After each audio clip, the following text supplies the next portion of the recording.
Jangan kaget ya kalau di Indonesia akan ada hujan salju. Sekali lagi, jangan kaget kalau Katulistiwa akan bersalju. Memang Sontoloyo ini nyeleneh informasinya. Banyak yang bilang ngawur atau ngayal. Namun kalau bicara ada fakta dan data yang berbeda sumbernya dari berita-berita mainstream, Anda harus mulai berpikir. Penyiaran berita mainstream hampir semuanya dikendalikan globalis dan negara dikuasa yang punya agenda propaganda. Maka informasi yang diberikan Bosman jadi terlihat aneh dan ngawur karena memang berbeda sumbernya dengan berita mainstream. Kembali ke climate war atau perang cuaca. Bukan saja perubahan cuaca ya, altered weather. Perang cuaca akan membuat arus angin dunia berubah. Bukan sekedar climate change atau perubahan iklim karena kebodohan dan kecuekan manusia rendah kepedulian alamnya saja yang membuat dunia semakin panas. Bukan, ini lebih kejam lagi. Jauh lebih kejam dari perbuatan Rangga meninggalkan cinta tanpa pesan. Namun ini adalah perbuatan manusia egois, pemimpin egois, negara besar egois, dan globalis cabal egois, yaitu para Thanos yang ingin menjadi penguasa, turun tangan dengan sengaja memasang alat menggeser angin, cuaca, terganggu keseimbangan alam secara global. Inilah yang kita wanti-wanti, apa yang akan terjadi setelah pandemi virus berkepanjangan, manusia ditimpa masalah lagi dengan cuaca yang kacau hingga tumbuhan tropis bisa mati, makanan bisa langka. Food war terjadi setelah climate war. Kali ini efeknya lebih mematikan dari pandemi COVID. Center ekuator bergeser, tengah bumi bergeser terhadap matahari. Dunia koplak sampai manusia sadar bahwa kita punya common enemy atau musuh bersama, yaitu alam yang tidak dipelihara. Seperti tubuh manusia tidak dipelihara di usia senja, berbagai penyakit dideritanya. Ternyata sahabat, ada fakta lain kalau kita ingin membalik semua keadaan tersebut. Banyak buktinya. Misalnya, ada seseorang di usia 65 tahun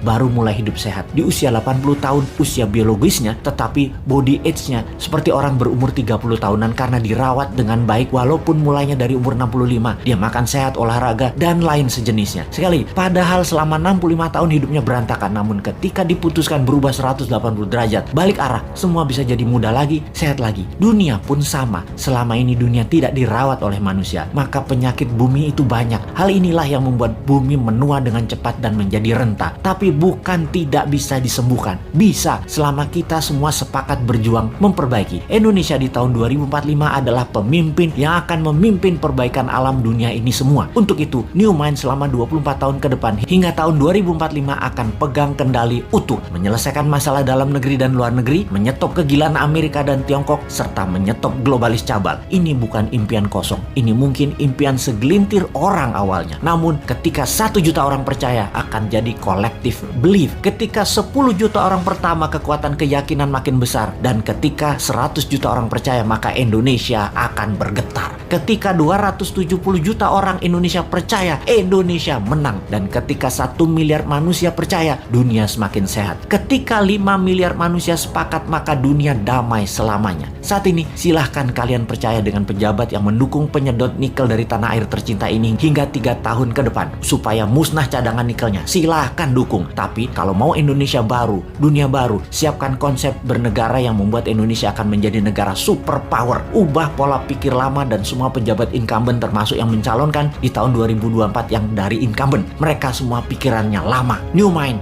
siap!